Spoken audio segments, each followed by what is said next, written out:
Good morning, everybody.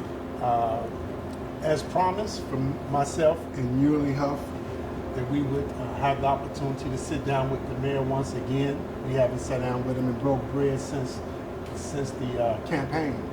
Yes. But we're here today, and we're going to get an update straight from the mayor's office Right. as to what's going on in the city and the challenges that we may be facing as a city and how he's handling that. So, Mr. Mayor, I want to thank you. Thank you. I really appreciate you sticking to your word that you would meet with us again after you won the election, and here we are. Well, first of all, let me thank you and really the people of Chicago for trusting me to run what I believe is the greatest city in the world, the city of Chicago, and it has truly been the honor and the joy of my life. And so here today at the table, as usual, is Yuli Huff, and today we have Kim Davis. And Mr. Mayor, I don't know if you ever met Kim Davis. Well, we just introduced ourselves, and I'm grateful to be joined by such a great company of leaders, and of course this incredible establishment. Thank you, Peyton, for her creativity here at Truth, and we are an amazing people. Like, we can cook our food and other people's food as well. So we got to get out to the Truth restaurant over here on the south side of Chicago. The spicy pasta, that's my favorite. Kim, any opening words from you? I just want to thank the mayor for allowing us to have this opportunity to sit down and just have a casual, no stress conversation about our community, our cities of Chicago. And one thing about me, Mr. Mayor, I love community. I've been embedded in community since I was born in the Chicago housing project called the Dearborn Home on this great State Street, which is still standing. But I'm always trying to get people to come together, to collaborate, to see how we can make our community stronger, how we can make our families stronger. And I know you have that in the forefront of your agenda as well. Well, absolutely, it's a joy. Lovely to meet you. Yuli? So once again, we're bringing you the facts, the reality, and the follow-up. So we want to waste no other time and let you hear the facts as we promised. So, Mr. Mayor, give us an up-to-date on some of the things that's going on down the City Hall that you've been challenged to deal with. Well, the thing that people spoke about prominently throughout the campaign and really for years in the city of Chicago is to really address the issue of crime and community safety. And I have made that my first priority. And, being on the south side of Chicago today, as a West Sider, I know that these are challenges that we experience all over the city of Chicago. I live in Austin. We love the West Side, the Austin community. And the Austin community has been disinvested in, much like Roseland, Inglewood, or North Lawndale, right?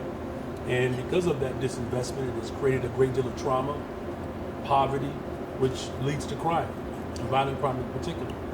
And so I believe that I'm the first mayor in the history of Chicago to wake up in one of the most disinvested, difficult communities in the history of Chicago. And so community safety is front and center for me. I'm happy to report that homicides are down 30%. In fact, homicides have gone down every year since I've been in office, but this year we're seeing record levels of reduction, right? So homicides are down 30%, shootings and shooting victims are down nearly 40%, robberies are down 35%, and this is coming at a time in which, before I took office, we saw an incredible spike of violent crime and homicides, particularly during COVID and shortly after the pandemic. And so now we're trending in the right direction. And the reason I believe we're able to accomplish these numbers, and though we have a lot of work to do still, right? Absolutely. One homicide, one shooting is one too many, right? Absolutely. And what I said though from the very beginning is that, one, we have to make sure that we are promoting detectives and investing in our detectives division. Because one of the deterrents of crime is the ability to actually solve violence, right? To solve crimes, right? And I've heard over and over again throughout my time as organizer, as a commissioner, and as mayor, is that people want justice. They want closure to these cases, crimes, right? yeah. To these crimes, right? I'm happy to report that our clearance rate is almost 80% this year, right? As we solve these homicides. Now, with the Detectives Division and the Bureau of Detectives that we have revamped, it allows for faster responses because we have updated technology that allows for us to solve these cases. And so our Detectives Division has done a really solid job, particularly under the leadership of my superintendent that I selected, Larry Snelling, who's done a great job of really restoring the morale of our law enforcement. The second thing that was important was expanding mental and behavioral health care services, right? And, prior to me becoming mayor, remember every single administration after Mayor Harold Washington shut down mental health facilities. Well, I reopened 3 of them, one in Roseland on the south side, the lower west side, and then on the west side in Garfield Park, where now people have access to mental and behavioral health care services, right? 40% of the 911 calls that were coming through were actual mental health crises. And so by expanding our support for mental and behavioral health, it allows for paid, trained mental health professionals to show up to crises and not place that burden on law enforcement. And so we expanded what was called the CARE program, the Crisis Assistance Response Engagement. And we've taken that citywide, and more people are using our mental health services. The final thing that I believe that has helped contribute to the reduction of violence is that I've invested heavily in young people. I promised that I would increase the number of youth employment opportunities. And I'm happy to report that just in these first 2 years, we've increased youth employment by 47%. This summer alone, we hired 30,134 young people for summer jobs. 30,134 young people for summer jobs. It's an important part of my mission as a father, as a former public school teacher, that when young people can discover their purpose, it gives them a sense of belonging in a way that is productive. So whether it's mental health services, our Detectives Division, investing in young people, we're building affordable units as well, almost 4,000 so far. We'll have 10,000 new affordable units that will be on the tax rolls by the end of my first term. So we're working to build the safest, most affordable big city in America, and those investments that we have made, again, we have seen a 30% reduction in homicides, almost 40% reduction in shootings and shooting victims.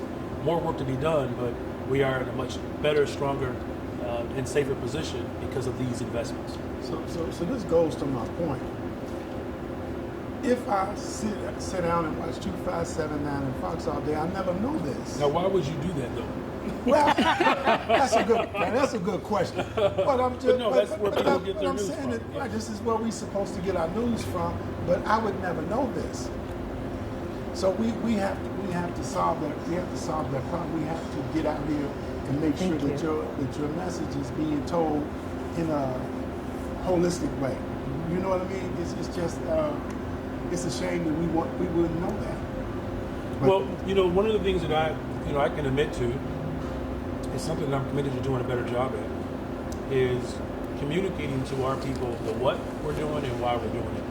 That's why this conversation is so critical. Vital. It's Yes. absolutely vital, and we're hosting what we call Lakeside Chats, where we are having conversations within our faith communities, business communities, all over the city, so that we can take the information directly to people.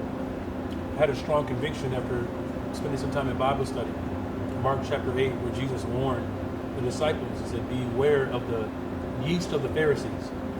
He said, in other words, beware of those who don't mean you well and their ability to spread that negativity as yeast rises. And so I thought to myself, well, I wish I would have had that Bible study lesson before I got elected. And so because we do know that there are people who benefit from our people not having that information, and then they intentionally spread misinformation and negative information to ultimately to undermine really the kingdom being established on earth as it is in heaven. And so that was my big takeaway, that these conversations, going to senior homes, visiting our young people, these block clubs that we're hosting, and Take Back the Block days in the ward, these conversations with the faith community, business community, the philanthropic community so that we can take this message directly to the people. And I'm confident that as we spread the good news of the work that we're doing, it will give us the impetus and the motivation that we continue our work. But it's also our responsibility as citizens and those of us who do the kind of work that we do to help you to get that message out. Because we can't now hold you responsible for doing it by yourself. So we all have to work together and get this information out to everybody. So one more question I want to ask you before I shut up and start eating. Being a teacher, being an educator, what grade would you give the city of Chicago in terms of civics? What would you grade us as? I mean, I'm sure you've been faced with so many questions that really don't pertain to what you actually supposed to be doing here in downtown. So just give me a. Yeah. Well, I mean, first of all, I don't know if there is a place in America where you have greater engagement. I'm not saying that it's perfect. I'm saying, though, that when it comes to the city of Chicago breaking barriers, I mean, think about it, Dr. King, as we're just, a few feet away from King Drive, but I just want to let people know on the south side who feel good about the street being named for Dr. King, y'all do know he was a West Sider, though, right? The West Side is always the best side. He did live on the West Side, right? So I just want to make sure that's clear. But one of the things he did say was, right, he said that if we can figure it out in Chicago, we can do it anywhere in the world. And he was talking about like the fight for housing, and fair housing in Chicago, or public accommodations in general. And when you think about whether it's Keep Hope Alive, Reverend Jesse Jackson, to Yes We Can, Barack Obama, to labor leaders like Karen Lewis, the incredible writing that comes from the Defender, the Crusader, right? I mean, we're talking about publications that are institutions. And so my I guess analysis around how well we are engaged, I actually believe that Chicago voters are a very complex voter, right? Some of the most sophisticated voters, but also it can boil down to things that are very culturally or regionally confined, right? Okay. And though of course we would want people to be even more informed, I do believe that Chicagoans are, the most informed and engaged electorate. We elected the first black woman to the United States Senate, Karen Mosley Braun. We elected the first black president, President Barack Obama. The civil rights leaders that come from this city, whether it's an Al Raby or, again, you think about, great organizers like Marion Stamps and Cabrini Green, right, who organized the housing projects, right, to come around the election of Mayor Harold Washington. I think what has happened over time, though, is that we have suffered some significant pushback and blowback, right? And there's always going to be a backlash to our progression. And we saw that after Mayor Harold Washington. We saw that after President Barack Obama. We're experiencing it right now. But if there's ever a place that is poised in position to break through the noise and to establish precedent, it's the city of Chicago and our voters. So I'm going to say, as a public school teacher, that there's still more to be done in this assignment. And so as long as we keep working towards perfecting this assignment in terms of voter engagement, we have a shot at transforming and building the safest, most affordable big city in America.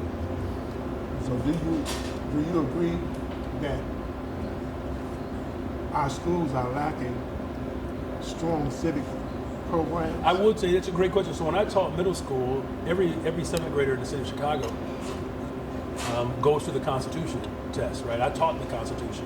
That's why it's so upsetting, when we see President Trump shred and trample on the Constitution. Like, he could benefit from sitting in my seventh grade class to just understand the basic tenets of the Constitution. Right. There are 30-year-olds that I taught 15, 17, almost 20 years ago that know the Constitution better than he does, right? And because politics are ever evolving, the school district has to move into 21st century civic engagement. It can't just be about how many branches of government, how many senators, right, how many Congress people, how does the bill become a law. It really has to be centered around, when I think about civic engagement, it's about organizing around our collective interests and using our power to move politics. That we can do a better job at. That is the work that we have to strengthen, right? Because when you think about, let's go back to Dr. King or, Fannie Lou Hamer. These individuals were politicized from the very beginning of their lives, and that political education happened early. Our young people are exposed to the politics. It's just that we're not making the connections. Exactly. So when my students, for instance, we looked at President Mandela's story, Long Road to Freedom. Okay. My students at Cabrini Green were able to make the connections in Soweto of the Cabrini Green projects and the hyper apartheid state that South Africans were living in. They were able to make that natural connection because they could see their own conditions, right? Those are the type of connections that we need to be able to engage in holistically, so they understand the global context of not just with the local neighborhood, but how we relate to the entire world. Absolutely. So we have to do a better job at that. Absolutely. Okay. So, Mayor, I have a double-fold question here. You talked about mental health and behavior health. What could we do to change the stereotype as it relates to mental health and trauma in our Black community? And secondly, when we look at the violence perpetrated by some of our youth, who I personally believe, stems from the home and parenting, what would you tell parents in terms of how to get a better grip or relationship with raising their children and making sure they're safe and they're on the right path to success? That's a great question.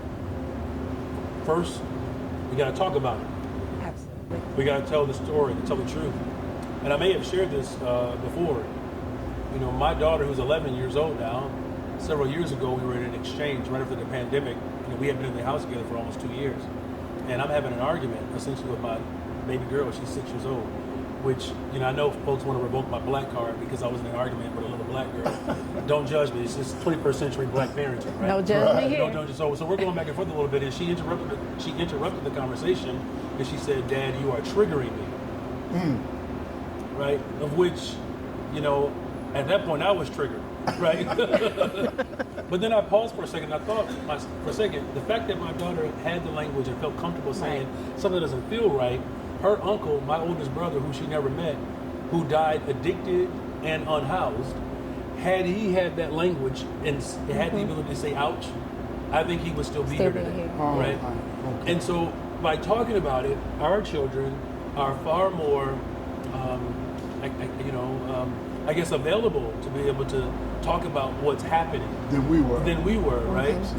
And I won't go into all the different configurations, but we know within our communities how we have we've leaned into those stereotypes, and even though we knew that mental health issues did exist, we talked about that crazy uncle, how he is, right? We sort of downplayed it. Right. And so I share my own personal story about, my older brother, and it's why I was intentional about when we reopen our mental health clinics, do it in Roseland, right? And now we're seeing a 50% increase in terms of families who are seeking care prior to 2024, right? So more people are actually coming into our mental health facilities seeking care.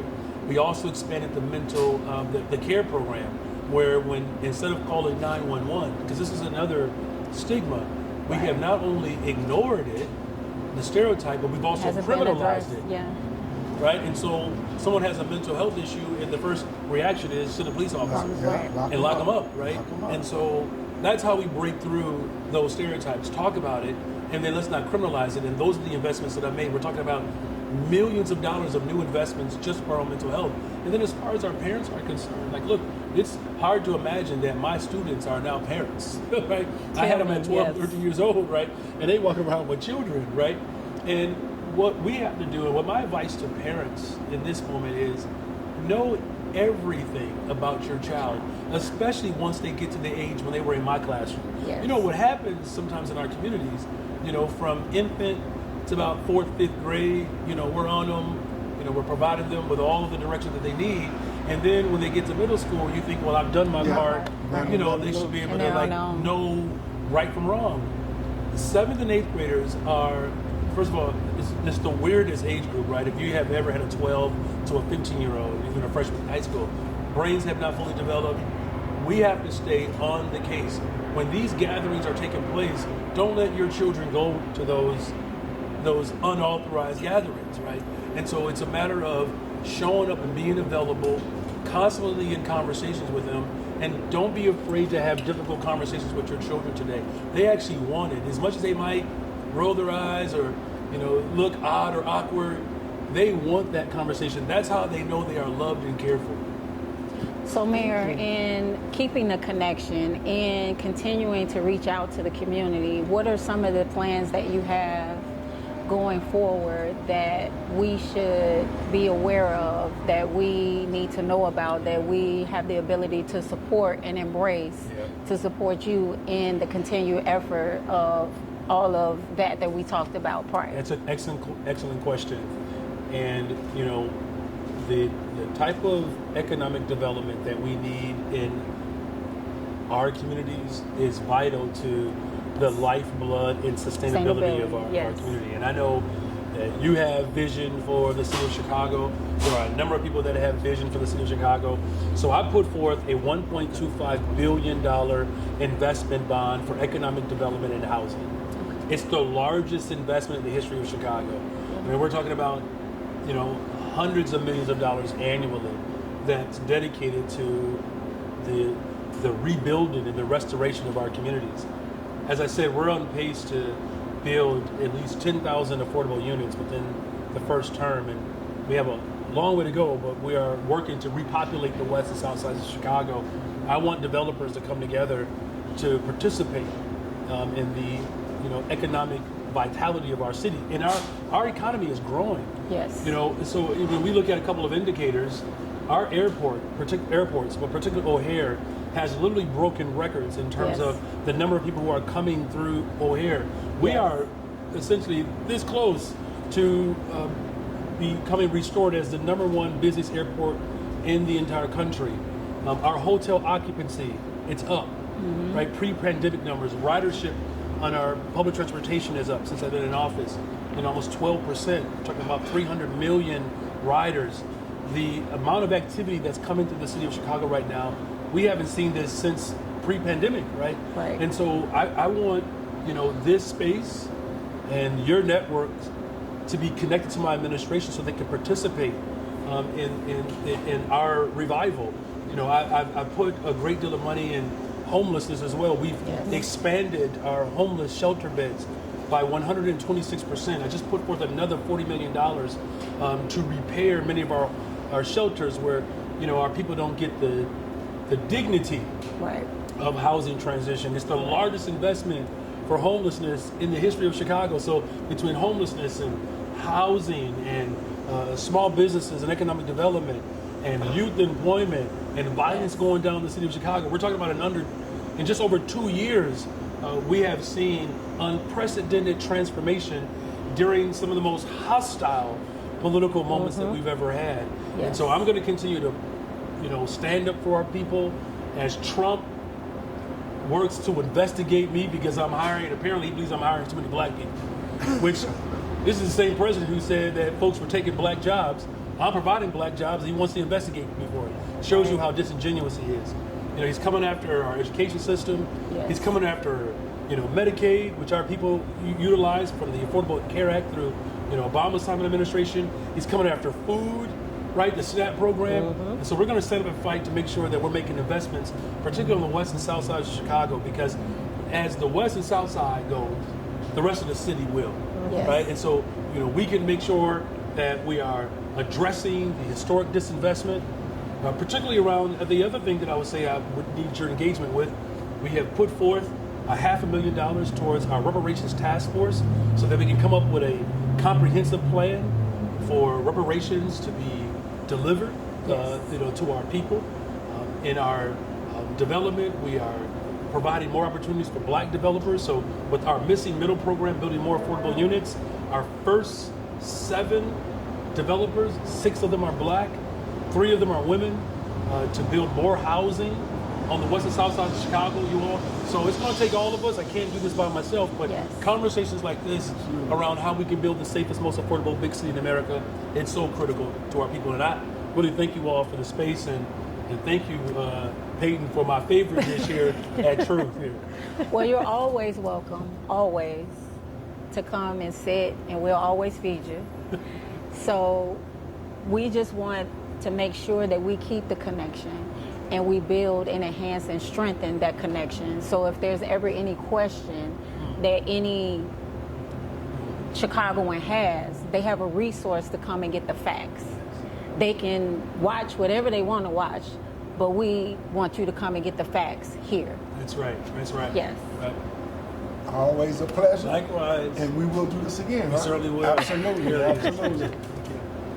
So once again, Group 39 family, I want to thank you for tuning in and watching the mayor and just kind of run through some of the things and some of the challenges that he's been facing and some of the things that he's, corrected on behalf of the citizens of Chicago. And we will be back with you again whenever we can schedule another meeting with the mayor. We want to thank you for tuning in, and I want to thank Gloria, and I want to thank Angela for popping in and watching our production today. That's it. It's a wrap. Thank you, Nice Mr. job. Mayor. Thank all you. are great. No Man, I was problem. trying that hard was not to make easy.